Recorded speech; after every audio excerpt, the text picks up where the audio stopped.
Voltamos com o Direto ao Ponto. No primeiro bloco nós recebemos o corregedor da Prefeitura de Sorocaba, Gustavo Portela Barata, falando sobre as ações da corregedoria, e nesse segundo bloco continuamos debatendo os principais fatos da cidade de Sorocaba e nesse caso específico do estado de São Paulo e até assuntos de repercussão nacional. Estamos recebendo o deputado estadual Raul Marcelo do PSOL. Satisfação, deputado, tê-lo conosco aqui no Direto ao Ponto. Satisfação toda minha, Oliveira, os nossos debatedores, as pessoas que acompanham a TVR em casa. Eu quero agradecer muito essa oportunidade e parabenizar você, que sempre estive lá na rádio. Obrigado. Por esse programa, e desejo muito sucesso nessa nova empreitada. Obrigado, deputado. Na nossa bancada temos o Dr. Claudinei Fernando Machado e o Dr. Luiz Antônio Barbosa. Eu vou fazer o seguinte, já vou abrir direto para os nossos formadores de opinião. Eles são o grande diferencial, é aquilo que nos dá a honra do Direto ao Ponto em questão de perguntadores, entrevistadores e automaticamente o nosso convidado. Começa aí, vamos naquela, mamãe mandou bater, vai Nicole aí. Vai lá, Dr. Claudinei. Manda. Raul, é sempre um prazer aí a gente se encontrar aí nessas lides, e eu gostaria de saber, voltando agora à Assembleia, quais os projetos em andamento? Então, doutor, a satisfação é toda minha. Olha, são muitas as áreas que nós vamos atuar na Assembleia Legislativa, né? Nós estamos enfrentando aqui em São Paulo uma questão muito grave nesse exato momento, que é uma paralisação da rede educacional, né, do nosso estado, que está tendo uma greve hoje dos professores. Então, a educação é uma área que nós vamos ter uma atuação muito grande. Já entrei com 8 projetos, viu, doutor, na área da educação, inclusive caçando o artigo 6º da Lei 1093, que é a lei que criou a duzentena, Oliveira, o professor hoje da rede, que é o chamado categoria O, que é um professor precarizado, né, que ele faz o concurso, mas ele não tem todos os direitos concursados. É uma situação extravagante que foi criada no estado de São Paulo. Ele trabalhou o ano passado, esse ano ele fica 200 dias, é obrigado a ficar 200 dias afastado da rede. Não pode dar continuidade? Não pode dar continuidade, então ele vai viver de bico durante esse período, né? Tem 30 mil professores hoje nessa situação por conta dessa lei 1093 e o seu artigo 6º. Então nós entramos com um projeto para caçar esse artigo. Qual a justificativa? A justificativa sempre do governo é a mesma, não tem verba, né, para contratar o concursado e dar todos os direitos e pagar bem. Hoje um professor PEB 1, PEB 2, o nosso estado ganha R$10 por hora aula. R$10 por hora aula. Um professor que no Japão, o imperador do Japão, o único que ele reverencia é o professor. Né? Por quê? Porque o Japão saiu da Segunda Guerra destruído, investiu 20% da sua riqueza nacional na educação durante 20 anos, e hoje está aí. O carro da Toyota era um cinzeiro com rodas, hoje é um carro mais vendido no mundo, é a maior montadora do mundo. Então, o investimento em educação é fundamental, e em São Paulo, infelizmente, nós não estamos fazendo, o governo do estado não está fazendo a sua parte. Nós somos o estado mais rico da federação e é o 17º vencimento dos professores da federação. Hoje nós vamos trabalhar muito essa área. Correto. Hoje nós conversamos com a Magda, inclusive, que da POSP. Eles estiveram lá na Assembleia Legislativa, pernoitaram lá, estiveram lá no dia nas últimas horas. Houve avanço nessa negociação? Olha, foi muito importante a saída dos professores para a Assembleia, porque mobilizou toda a Assembleia. Inclusive o presidente da Assembleia, Fernando Capês, eu já fui deputado com ele na outra legislatura, ele se comprometeu, por conta dessa presença dos professores na Assembleia, em intermediar uma negociação direta com o governador. Porque, infelizmente, já teve uma reunião com o secretário estadual de Educação, que é o ex-reitor, inclusive, da Unesp, né, e ele não conseguiu dar encaminhamento às demandas do nosso professorado aqui de São Paulo.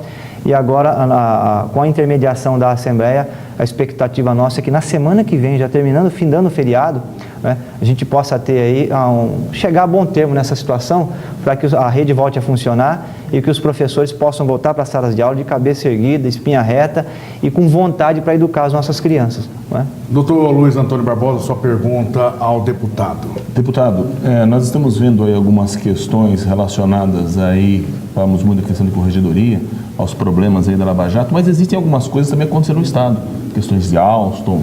Como está aí esse trabalho fiscalizativo aí da Assembleia nas questões pontuais do nosso Estado? Então, nessa questão, que é uma questão importante, porque o papel do parlamento, além de produzir leis, né, alterar a legislação em vigor, né, é também de fiscalizar. Aliás, eu sou um dos que defende que a fiscalização vem primeiro, que é mais importante, um papel mais, apesar de nós termos a Polícia Federal, o Ministério Público, né, mas a fiscalização do parlamento, ela tem uma importância enorme. Infelizmente, na Assembleia tem uma negociação em curso, né? O atual presidente, ele acabou protocolizando vários pedidos de CPI, que são CPIs que não são tão importantes, né? Para poder travar a pauta e não deixar com que as CPIs, que quem tem mais interesse é a oposição, que são as CPIs que envolvem corrupção, possam ser abertas, né? A CPI fundamental, por exemplo, é a CPI que envolve o caso do metrô. São 500 milhões de reais. O Ministério Público de São Paulo está pedindo a devolução de R$500 milhão para as empresas que formam o cartel da Cimes. Está sendo investigado na Suíça, né? Eles estão respondendo na Suíça. Tem investigação em Brasília e no estado de São Paulo, em especial a Assembleia Legislativa, a gente não conseguiu ainda emplacar essa CPI. Então, essa é uma CPI muito importante e vai ter uma discussão muito intensa na Assembleia esse primeiro semestre para que essa CPI ela seja aberta, porque são R$500 milhões, um valor muito alto. E ontem teve um acidente no metrô, hein? Um acidente no metrô de trens, porque qual que é o centro da denúncia? É que a companhia do metrô gastava mais para reformar os trens do que se fosse comprar trens novos, né? E ontem, inclusive, o trem que quebrou, que parou todo o metrô, foi repercussão nacional, o eixo que quebrou é de um trem que já passou por 3 reformas, né? Para nós vermos aí a situação. Então tem muita coisa para ser investigada no metrô em São Paulo e também na Sabesp. Tem uma notícia, Oliveira, que saiu essa semana, nós estamos com um pedido também de investigação em relação à Sabesp, vamos fazer uma força grande para que saia. A Sabesp deu 500 mil reais em prêmios para os seus 7 diretores, por conta do trabalho do ano passado. Qual que é o motivo? Aumentaram a tarifa em 13%. A falta d'água. Não tem água em São Paulo, né? Os 7 diretores da Sabesp receberam o que eles chamam no mundo empresarial de bônus. Receberam o bônus. O valor, e a Sabesp tem problema. Então você veja que situação a Sabesp precisa ser investigada também. Essa é uma outra questão. Agora, infelizmente, existe uma maioria na Assembleia, que é o parlamentar que, em vez de fazer a fiscalização, ele troca o seu mandato por cargos no governo. Sabe? Esse é um problema da democracia no Brasil. Então, em vez de ele estar ali na Assembleia preocupado com o interesse público, ele está preocupado com o cargo que tem lá no governo. Então, não assina esse tipo de pedido. Deputado, vou provocar. Nós tivemos a deputada, pelo menos o sorocabano diz, é uma honra. Hoje nós temos a deputada Maria Lúcia Amari como a primeira vice-presidente da Assembleia Legislativa do Estado de São Paulo. O senhor não votou na deputada, o senhor sendo sorocabano, por quê? Eu não votei nem no atual presidente, né? E olha que tenho um respeito muito grande por ele tem inclusive algumas publicações no campo constitucional. Tenho um respeito enorme pela deputada Maria Lúcia Amari, né? Nós sempre nos encontramos na Assembleia e conversamos. Eu faço parte do Colégio de Líderes, porque eu sou líder da bancada, e ela, por ser vice-presidente, ela acompanha as reuniões do Colégio de Líderes. Nós temos uma relação diplomática de muito respeito. Agora, existem divergências, né? E as divergências têm que ser colocadas na mesa. Uma delas, por exemplo, é a necessidade da Assembleia investigar essa situação. Existe uma CPI na Câmara Municipal de São Paulo para investigar a Sabesp. Já levaram para lá o presidente da Sabesp, o diretor da Sabesp já foi lá depor. Então, os vereadores de São Paulo estão investigando os contratos e não tem uma CPI, Oliveira, para investigar a Sabesp, onde ela... A Câmara investiga e a Assembleia não. Ela é estadual, né? E não tem uma CPI. Olha, me passaram uma informação que tem mais CPIs aí em várias câmaras municipais, onde é a Sabesp que atua, né? Sorocaba é uma autarquia, que é o SAI, mas tem muita cidade que é a Sabesp. São 300 cidades do estado de São Paulo que é a Sabesp. Então tem muita CPI e a Assembleia investigando. Nisso nós temos divergência. Eu acho, diferente da deputada Maria Lúcia, que a Assembleia de São Paulo tem que cumprir esse papel de fiscalizar a questão do metrô e a situação na Sabesp. Doutor Claudinei Fernando Machado? Acho que eu não entendi muito bem. Ou seja, a Sabesp, que hoje, ao invés de ela resolver o problema hídrico de São Paulo, ela distribui esse problema das águas, captando água para São Paulo de outras regiões, ela distribui o dinheiro pela sua incompetência, é isso? A impressão que fica? 500 mil reais para 7 diretores, dividiram por bônus, né? É um escândalo. Na verdade, nós já até atravessamos um requerimento, né? Protocolizamos um requerimento e vamos discutir isso na Assembleia, inclusive semana que vem, porque essa notícia é dessa semana, quentíssima essa notícia, saiu em alguns blogs, né? Inclusive eu vou fazer o registro aqui, saiu no blog do Luiz Nassif, que é um jornalista, certo, tem um respeito muito grande, trabalha na TV Brasil, tem um programa muito parecido com esse, inclusive na TV Brasil.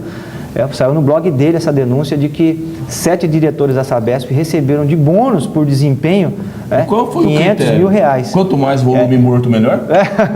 Isso que nós vamos querer saber da Sabesp, né? Porque de fato é um contrassenso. Aumentar a tarifa, falta de água, o sistema Cantareira foi inaugurado em 82. sentar em cima do sistema Cantareira. Pergunta o telespectador, o que temos a ver com isso aqui em Sorocaba? Se quer o SAI? Nós temos muito a ver, porque a Itupararanga, o telespectador poder entender, ela abastece Sorocaba, Votorantim, só que os municípios que margeiam a Itupararanga, você pegar Ibiúna, Vargem Grande, são municípios atendidos pela Sabesp.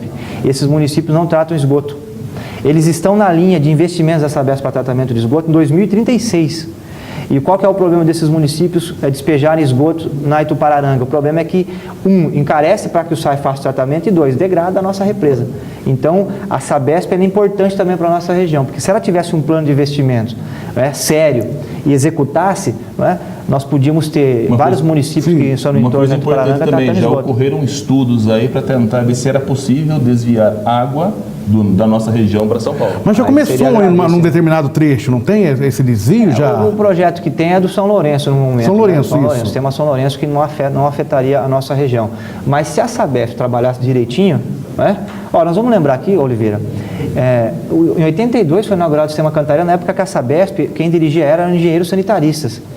E tinha água, sobrava água, a população de São Paulo era menor, então o volume de água captado e tratado era maior do que a população conseguia absorver. Se os investimentos, a planilha de investimentos fosse seguida, nós não teríamos problema nenhum, porque chove demais em São Paulo, né? Doutor Claudinei Fernando Machado, 5 segundos, direto ao ponto. Direto ao ponto, vamos fechar esse bloco. O problema não seria a dessalinização da água, deputado? Seria, o Rio de Janeiro está estudando essa proposta, alguns países da Europa usam, o problema é que é muito caro ainda o sistema, né? Também como é o caro o sistema para tratar a água da Bines, porque tem muita água na Bines, né? Só que você precisa de carvão ativado, só tem uma estação de tratamento de São Paulo que encarece demais.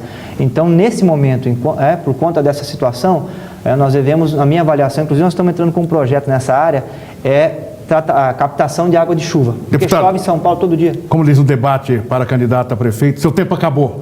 Ok? Nós voltamos daqui a pouco com o Direto ao Ponto. Até já. Voltamos no Direto ao Ponto. Hoje estamos recebendo o deputado estadual Raul Marcelo do PSOL. Já passou por aqui o corregedor da Prefeitura de Sorocaba, o doutor Gustavo Portela Barata. Eu vou direto, a gente sempre deixa esse tipo de pergunta para ser a última, mas talvez até para poder colocar um pouco mais de recheio nessa questão aqui. O senhor é pré-candidato à Prefeitura de Sorocaba em 2016, deputado Raul Marcelo? Oliveira, eu amo Sorocaba, vivo aqui há muitos anos, cheguei em Sorocaba com 2 anos de idade, tenho 2 filhos, nós temos um compromisso com a cidade, fui vereador em Sorocaba durante 6 anos, e nós vamos seguir contribuindo, debatendo aí os rumos da cidade. Agora, em relação a ser candidato ou não, eu estou dizendo isso por quê? Porque na eleição nós vamos dar algum tipo de contribuição, nós vamos participar do processo, formulando programa de governo, debatendo as questões. Agora, como candidato, é uma decisão ainda que nós vamos tomar. Estou tomando posse agora como deputado. Sim. Nós vamos tomar ela mais no começo do ano que vem ainda. Eu me sinto honrado porque nós aqui, essa equipe aqui, ela realizou em parceria com a OAB, numa iniciativa das emissoras Cacique e da 24ª subseção, o primeiro debate entre os candidatos a prefeito em 2012. E o senhor estava lá entre esses candidatos. E naquele exato momento se desenhava um quadro político para a cidade, onde o atual prefeito Antônio Carlos Panunzi foi eleito. A minha pergunta é a seguinte: entre aquilo que o senhor viu lá no debate e a realidade pós-eleição, qual a avaliação que o senhor faz hoje da administração do prefeito Antônio Carlos Panunzi? Olha, Oliveira, infelizmente, em várias áreas, os compromissos que o atual prefeito assumiu, ele não executou. Ele se comprometeu no debate da TV Tem, por exemplo, na área do esporte, a construção de novos centros esportivos são muito importantes, viu? Cada R$1 investido em esporte, você economiza 30 centavos com saúde. Você tira os jovens das drogas, então é a opção de lazer na periferia, então é uma coisa, e não fez nada. Uma coisa também que ele tinha se comprometido nos debates e no processo eleitoral era na manutenção e na limpeza urbana, inclusive em avançar com a limpeza urbana, implantando em Sorocaba a coleta seletiva de lixo. A situação que nós temos hoje é que o ano passado, por exemplo, ele começou a cobrar para um aterro de inservíveis R$6 por metro cúbico de lixo que é jogado lá, o que fez com que diminuísse, inclusive, o volume de lixo despejado no aterro de serviços, gerou, inclusive, um editorial recentemente no jornal Cruzeiro do Sul, questionando a situação. Por quê? Porque na medida em que as pessoas deixaram de colocar o lixo no aterro, esse lixo começou a ficar nos bairros. Numa nota de 0 a 10, qual nota o senhor daria para a administração do prefeito Antônio Carlos Panunzio? Hoje, vale? Não é possível? Depois desse surto de dengue, com várias pessoas mortas em Sorocaba, quase 40 mil contaminados, e a Sorocaba virar manchete no Brasil inteiro, porque é a primeira vez que aconteceu isso na história de Sorocaba, hein? A epidemia de dengue. Mas o senhor está atribuindo a culpa ao prefeito Antônio Carlos Panunzio? O mosquito está solto no ar. Não, mas São Paulo você tem quase 20 milhões de habitantes, só tem 8 mil pessoas contaminadas, né? A população é a mesma. O que aconteceu em Sorocaba? Aconteceu em Sorocaba que a limpeza urbana, né? Nós tivemos aí a cidade sem containerização. Ele não tinha dito na eleição que ele ia tirar o container, não disse. Portanto, ele omitiu essa informação da população, tirou o container. O container está completamente ligado, Oliveira, porque se a pessoa coloca uma sacolinha de plástico num terreno baldio, choveu, forma uma piscininha ali. Aí vai lá o mosquito e pronto. Entendeu? A cobrança do aterro, isso fez com que o entulho ficasse acumulando nas ruas da cidade, em terrenos baldios. O ecoponto que existia, que era uma política importante em Sorocaba, né? Que nem todo mundo tem dinheiro para contratar caçamba. Sim. Caçamba é cara, 160 a 200 reais uma caçamba. O que o morador faz? Ele pega, às vezes, vai trocar o sofá da casa, faz uma pequena reforma, tem o ecoponto no bairro.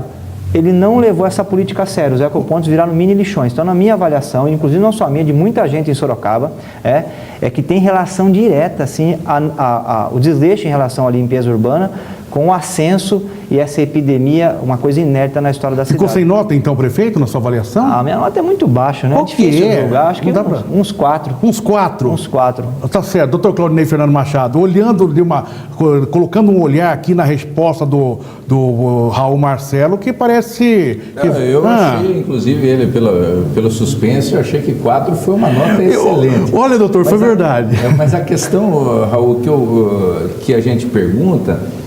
assim, vendo as notícias, é assim, noticiário, falando que a maior parte dos focos do Aedes aegypti estão dentro de próprios municipais, de terrenos pertencentes à prefeitura. E aí? Não, isso é triste. Olha, essa questão já foi discutida em Sorocaba quando nós fizemos o primeiro plano diretor, o Gabriel Bittencourt e eu debatemos muito isso na Câmara Municipal. Agora nós já estamos na segunda edição do plano diretor. Sim. Existe um instrumento legal, muitos países da Europa já usam isso há 50, 60 anos. E aqui em Sorocaba a gente não conseguiu avançar, em São Paulo isso já é uma realidade. Qual é? É a IPTU progressivo no tempo e no espaço. Em Sorocaba hoje, uma lei inclusive do vereador Crespo, só pegou o primeiro anel viário. O primeiro anel viário você não tem terreno baldio, por conta da valorização dos terrenos. O problema está na periferia, né? Então, qual que é? É uma questão só de implantar. O prefeito poderia mandar a lei para a Câmara por conta dos interesses de especulação imobiliária que tem na cidade, infelizmente, né?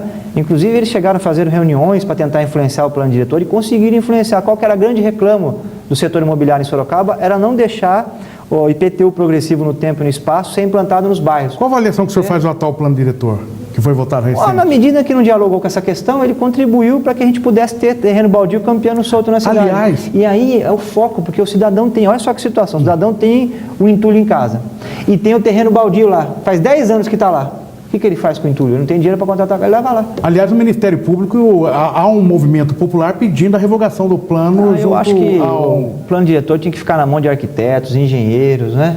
Da população, associação de moradores, e não na mão de setores que ganham dinheiro especulando com a terra.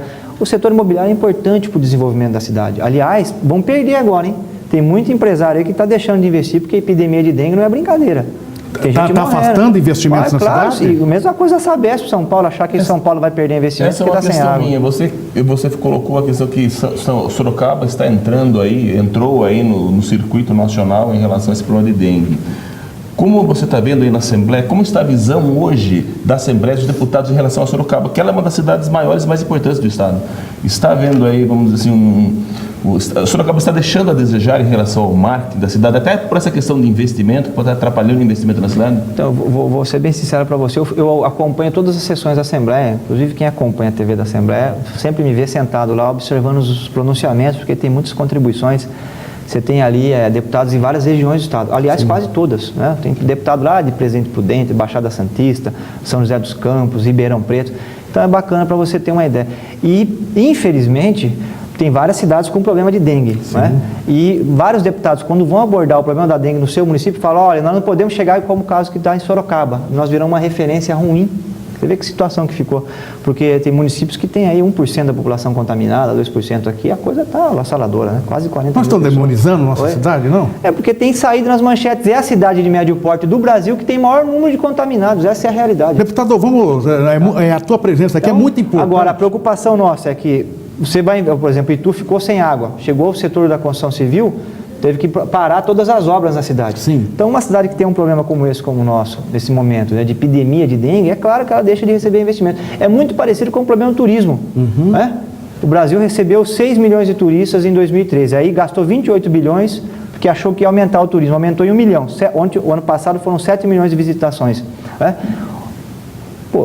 16 milhões de pessoas foram visitar Paris. Por que as pessoas não vêm no Brasil? Porque epidemia de homicídio, entendeu? As pessoas têm essa informação. De homicídio, essa é nova? Epidemia o Brasil de homicídio. Segundo a ONU, um país que tem 10 por 100 mil, a taxa de homicídio é nível epidêmico. O Brasil tem epidemia de homicídio, por isso que nenhum trabalhador italiano, trabalhador alemão vem passar as férias com a família do Brasil, ninguém quer ser assaltado ou morrer aqui. Deixa eu fazer o seguinte, para a gente aproveitar e ver a linha de pensamento que tem o deputado Raul Marcelo em relação a vários temas, vamos fazer uma chamado ping-pong aqui, segurança pública. Segurança pública, nós estamos com um projeto para reformar o Estatuto da Polícia Militar, projeto para criar as ouvidorias regionais da Polícia Militar, dar autonomia, inclusive financeira. A minha proposta é autarquizar a ouvidoria da Polícia Militar, porque em 2013 foram 447 pessoas mortas em ações da Polícia Militar, no ano passado foram mais 800, e nós vamos dobrar esse número com os dados desse começo do ano. Então a polícia está muito letal, a Polícia de São Paulo, e não consegue resolver os casos de homicídio. Só 5% dos casos de homicídio são esclarecidos. Então nós precisamos dar uma mudança de foco na polícia e sintonizar ela com o Estado Democrático de Direito. Nós vamos ter muitos projetos nessa área. Doutor Claudinei?